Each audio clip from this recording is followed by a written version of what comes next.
I was 27 when my family's bakery nearly went under. Caldwell's Bakeshop had been in our family for 3 generations. My grandfather started it with nothing but a secondhand oven and a killer sourdough recipe. My dad turned it into a local staple, and for a long time it seemed like we were untouchable. Until we weren't. Bad investments, rent hikes, a lawsuit over a mislabeled product. It hit like a slow-moving train, one derailment after another. By the time the dust settled, we were months from bankruptcy. I still remember the night my parents sat me down at the chipped kitchen table, papers spread everywhere, bills piling up, my father's hands shaking. "We're not going to make it," he said. "Unless—" My mom looked at me. Her expression was heavy. Not sad, just tired. "Unless someone steps in. Someone with energy, someone who knows the modern market." They meant me. Of course they did. I had just finished my MBA and was working for a rising food brand downtown. My days were long but exciting. I was learning fast, climbing steadily. I had plans, ambitions. And yet, when I looked into my dad's eyes, I knew I'd say yes before the words left their mouths. "We're not asking for charity," he added quickly. "We'll make you a partner. When we recover, the business will be yours. You earned it. And we'll make it official," Mom said. "We promise." That word, promise. It sounded warm back then. Safe. So I gave up my job. I moved back into my childhood room. I woke up at 4:30 a.m. every day and worked until after sundown. Baking, cleaning, rebranding, managing payroll, doing social media, negotiating with vendors. I became the heart of that shop, the spine, the bloodstream. And little by little, it worked. We stabilized, then grew. Month after month, we chipped away at the debt.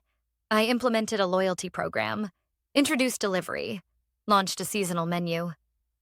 The local press ran a feature on our family comeback. Customers returned, smiled, thanked me. But I never asked for credit. I didn't need applause, because I believed in the promise. "You saved us," Dad said one night after we locked up. "You really did, Laura." Mom hugged me. "We'll never forget this." Neither will I. Because 4 years later, almost to the day, we broke even. Not just stable, profitable. I'll never forget that morning. The books balanced, the debt cleared. My hands trembled as I printed out the final statement. "We did it," I said, holding the paper like a trophy. Dad smiled, but it didn't quite reach his eyes. "Yeah, we did." I should have noticed then. A week later, we hosted a small party in the shop. Regulars came. Staff toasted with sparkling cider. My younger brother, Adam, even showed up, fresh from his finding himself road trip that had apparently involved 3 months in Costa Rica and 1 blurry tattoo. Adam had never worked in the shop. He'd never set an alarm for 4 a.m. He'd never scraped dried dough off the mixer or negotiated with angry suppliers or cried in the walk-in freezer because a vendor had ghosted us during holiday rush. He was just Adam. Charming, unreliable, and loved anyway. At the end of the night, when the crowd had cleared out and the staff had gone home, my parents called us into the office.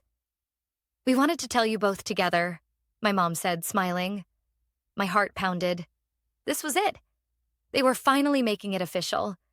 The business, the future, the recognition.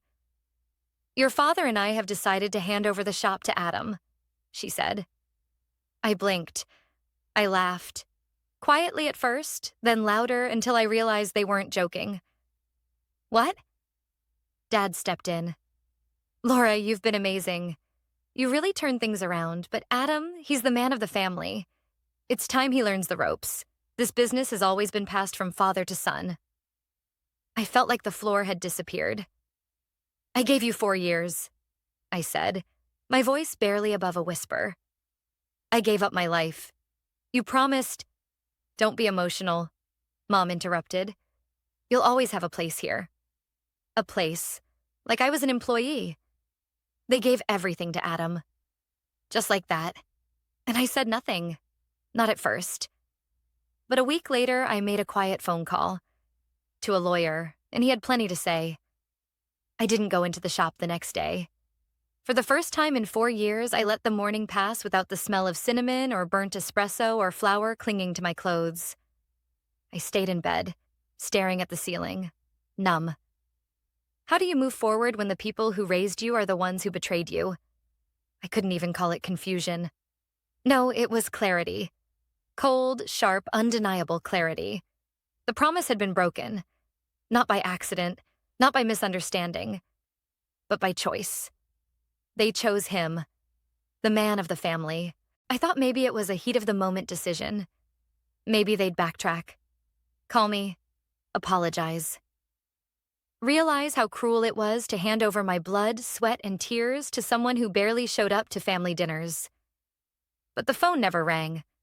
Instead, I got a group text from Mom. Let's stay positive, everyone. So proud of our family's next chapter. Adam's first day as official manager. There was a photo attached. Adam, behind my counter, in my apron, smiling like he'd earned it. Something inside me broke. I got up, grabbed my laptop, and pulled up the folder where I'd saved everything.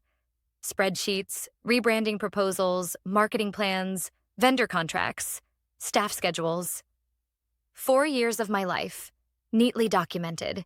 Every strategy, every successful decision, all of it mine. And all of it handed to someone else like it was free pie on the counter. That's when I called the lawyer. His name was Mr. Green, referred by a friend who'd gone through something similar with a family farm. I explained everything: the promise, the sacrifice, the betrayal. He listened carefully, then asked one question. Did they ever put anything in writing? I hesitated. Not formal paperwork, but yes, I have emails, texts. My dad even sent me a message a year ago saying, "This business will be yours soon. Just hang in there. You've more than earned it." Perfect, Mr. Green said. We might have something to work with.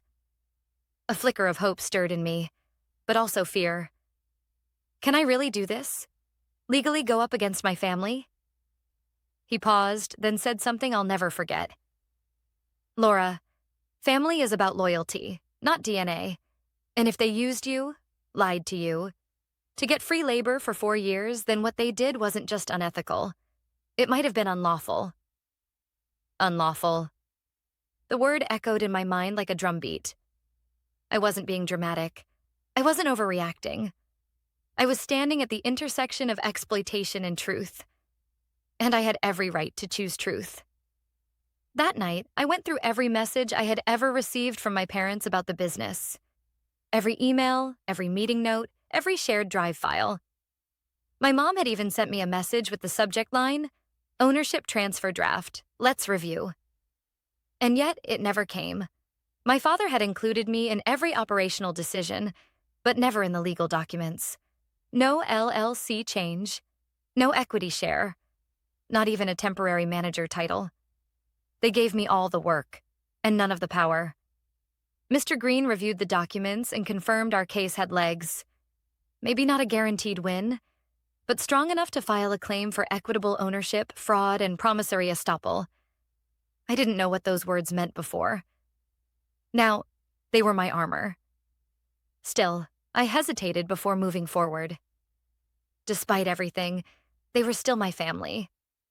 But when I went back to the shop that weekend to retrieve a few personal things from the office, any doubt I had left dissolved. Adam barely looked up from his phone. "Oh, hey, Laura. You good?" I nodded stiffly. Just grabbing some of my stuff. He leaned back in the chair I used to sit in. So weird, right? How it all worked out. Mom and Dad were just waiting for the right time, I guess. I looked at him.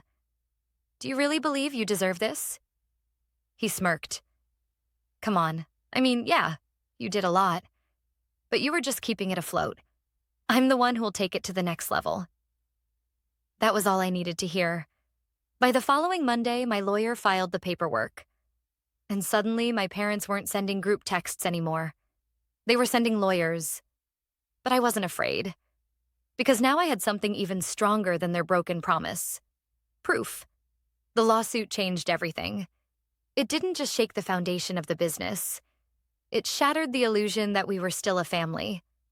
By the end of that week, I had received a letter from my parents' attorney. It was polite, formal, and utterly cold. They denied any promise of ownership, dismissed my contributions as familial goodwill, and claimed that I had been compensated emotionally and personally by being allowed to live rent-free in the house while helping the business. I read the letter 3 times, barely blinking. Rent-free? I paid for groceries, paid utilities, bought equipment out of my own pocket when the ovens failed and the bakery couldn't afford repairs. I poured everything I had into that place, including weekends, holidays, birthdays. Now they were rewriting history. And the worst part? Adam hadn't said a word. No call. No message. Not even a lazy, emoji-filled, hope you're okay. Mr. Green, my lawyer, told me not to be surprised. This kind of betrayal, he said, doesn't happen suddenly. It's usually rooted in years of entitlement, resentment, or both. He was right. The signs had always been there. I just hadn't wanted to see them. The legal process moved forward. We filed our claim. Breach of promise, fraudulent inducement, and unjust enrichment. In simple terms, they promised me the business, used me to save it, and then stole it out from under me. My parents hired an aggressive firm downtown, the kind that sends letters meant to intimidate you before you even open the envelope. But I had something stronger than money or muscle. I had the truth. And I had receipts. I'd saved every email, every shared document. Voice messages from my father asking for marketing ideas. Texts from my mother saying, "We'll sign the papers soon." Even an audio recording, unintentional but clear, of a meeting where Dad said, "Once we're stable, Laura will take over officially." We presented everything. The court scheduled a preliminary hearing. I'll never forget walking into that building, wearing the navy blazer my mom once said made me look too serious. My heart pounded like a war drum, but I walked in tall. Across the room sat my parents. They didn't smile. Neither did I. When the judge asked their lawyer if any formal ownership agreements had ever been signed in Adam's name, there was a pause, then a weak reply. Not until recently. Recently? The judge asked. Yes, Your Honor. The transfer was completed after the business became solvent. The judge's eyebrows rose. And prior to that? Well, it was understood within the family. Mr. Green spoke next. With all due respect, Your Honor, this understanding was only honored when it benefited the defendants, and then discarded when it didn't. It wasn't a victory, not yet. But the tone shifted. My parents looked smaller somehow, less confident. Adam wasn't even there. Later that night, I got a text from my aunt, my father's younger sister. "Laura, I just heard what's going on. I had no idea. I'm so sorry. If you need anything, I'm here." It was the first crack in the wall of silence that had gone up around me. In the weeks that followed, more came. A former employee messaged me saying she'd always known I was the backbone of the shop. One of our vendors left me a voicemail offering to testify about how I negotiated fair rates when no one else would take our calls. Even a couple of longtime customers commented on social media when the news leaked. Laura was the reason we kept going back. Without her, it's just another bakery. Still, the nights were hard.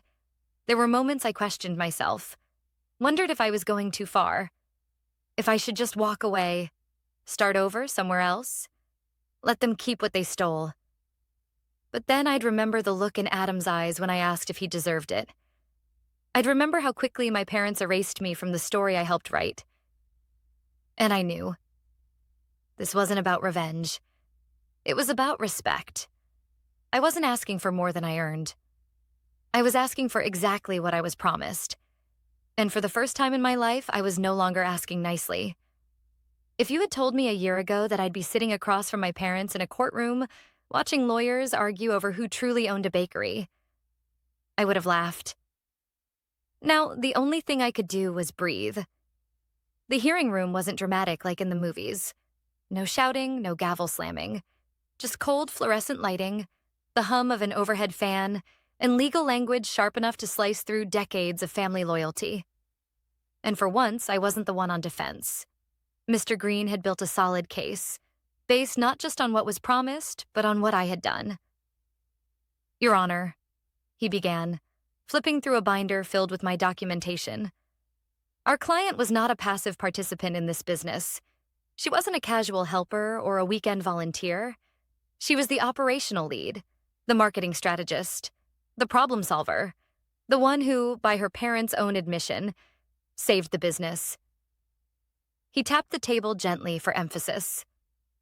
And she was promised ownership in exchange for her labor, a promise that guided every decision she made for 4 years. The judge nodded, skimming through a few of the emails Mr. Green had submitted into evidence. One stood out. A message from my dad, sent just a year before the betrayal. Laura, we're getting closer. Can't wait to finally put your name on the papers and make this official. You've earned it. That email wasn't just a smoking gun. It was a matchstick to everything they'd tried to deny.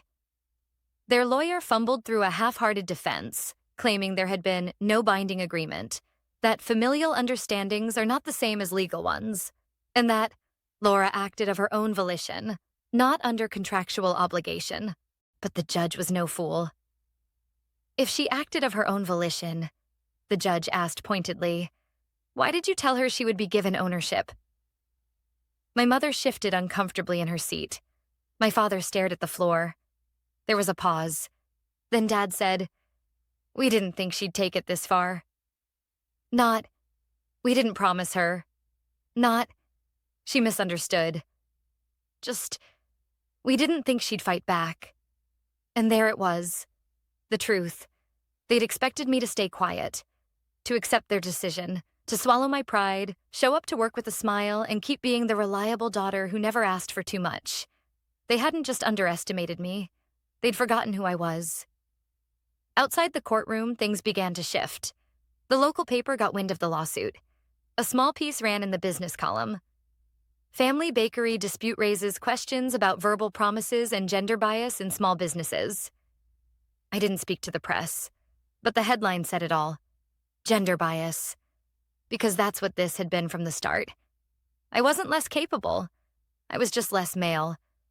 My work ethic hadn't been the issue. My chromosomes had.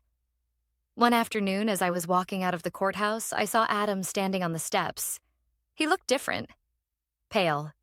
Nervous. For once, he didn't have that smug, untouchable expression. Just a sad kind of guilt, like someone who realized too late that the ladder he'd climbed was built from someone else's back. Laura, he said, can we talk? I didn't stop walking. Please, he called after me. I didn't ask them to do it. I thought you knew that. I turned, slow and steady. Did you ever tell them not to? He said nothing. Did you ever speak up when they erased me from everything I built? Silence. That's what I thought. I kept walking. That night, Mr. Green called with an update. The judge had scheduled a mediation hearing. A last chance to settle privately before we went to full trial. I think they're starting to sweat, he said. They underestimated your documentation, and the press attention. It's got them nervous. I didn't smile. Not yet.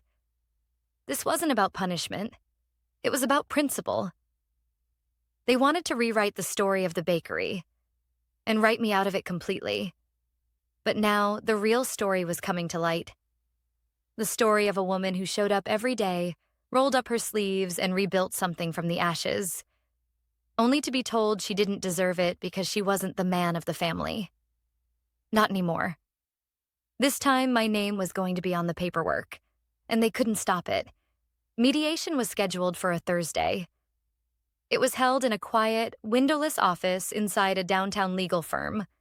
Neutral ground, as they called it. Neutral. As if anything about this situation had ever been neutral.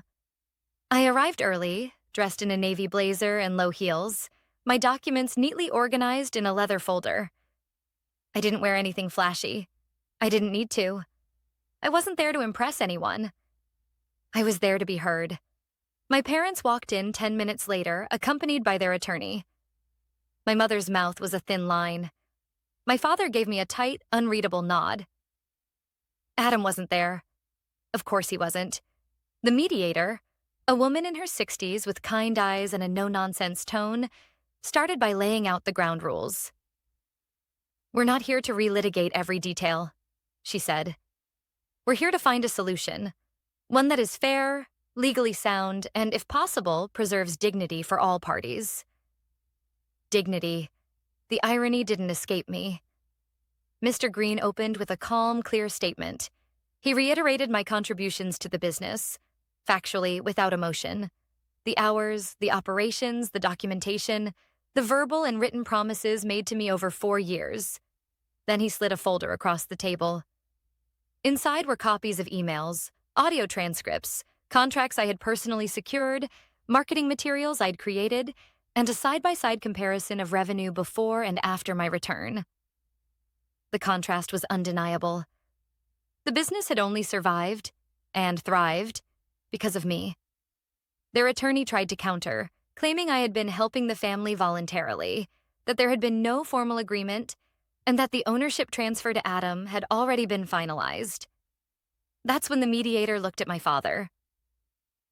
"Mr. Caldwell, can you tell me, in your own words, what your understanding was at the time your daughter left her job to help the business?" He hesitated. I leaned forward, locking eyes with him. "Tell the truth, Dad." For a moment, I saw the man I grew up with, the one who taught me to ride a bike, who used to carry me on his shoulders when I was too tired to walk. And then he said it. "We promised her the business. We just didn't think she'd hold us to it." The silence that followed was suffocating. My mother looked away. Their attorney looked down. Mr. Green remained still. Only the mediator responded, with a subtle, almost imperceptible nod.